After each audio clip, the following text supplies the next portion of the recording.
السلام علیکم، آپ دیکھ رہے ہیں میرا یوٹیوب چینل۔ اب تک آپ نے میرے چینل کو سبسکرائب نہیں کیا تو پلیز سبسکرائب کر دیں، بیل آئیکن کو پریس کر دیں تاکہ میری آنے والی ہر نئی ویڈیو آپ کو سب سے پہلے موصول ہو سکے۔ اس ویڈیو میں ہم بات کریں گے خاص دنوں میں نفلی روزے۔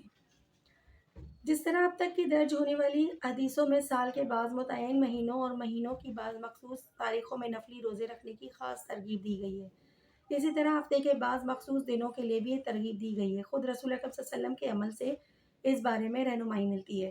حضرت ابو ہریرہ رضی اللہ عنہ سے روایت ہے کہ نبی کریم صلی اللہ علیہ وآلہ وسلم نے فرمایا، پیر کو اور جمعرات کو اعمال کی ایک پیشی ہوتی ہے۔ میں یہ چاہتا ہوں کہ جب میرے عمل کی پیشی ہو تو میں اس دن روزے کی حالت میں ہوں۔ جامع ترمذی۔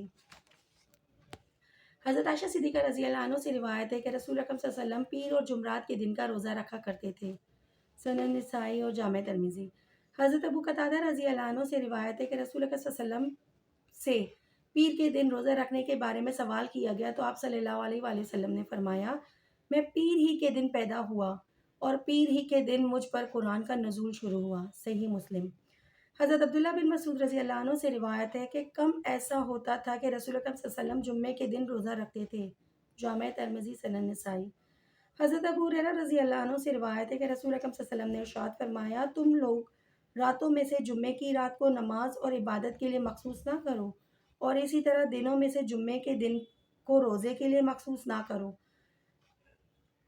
یہ کہ جمعے کسی ایسی تاریخ کو پڑ جائے جس کو تم میں سے کوئی روزہ رکھتا ہو، یہ صورت اس جمعے کے نفلی روزے میں کوئی مضائقہ نہیں۔ صحیح مسلم۔ جمعے کے دن اور اس کی رات کی خاص فضیلت کی وجہ سے چونکہ اس کا امکان زیادہ تھا کہ فضیلت پسند لوگ اس دن کا نفلی روزہ رکھنے کا اور اس رات میں شب بیداری اور عبادت کا بہت زیادہ اہتمام کرنے لگے، اور جس چیز کو اللہ اور اس کے رسول نے فرض و واجب نہیں بتایا اس کے ساتھ فرض اور واجب کا سا معاملہ ہونے لگے، اس لیے رسول اکرم صلی اللہ علیہ وسلم نے اس کی ممانعت فرمائی ہے۔ حضرت عائشہ صدیقہ رضی اللہ عنہ سے روایت ہے کہ رسول اکرم صلی اللہ علیہ وسلم ایسا بھی کرتے تھے کہ ایک مہینے میں سنیچر، اتوار اور پیر کا روزہ رکھتے اور دوسرے مہینے میں منگل، بدھ اور جمعرات کا۔ جامع ترمذی۔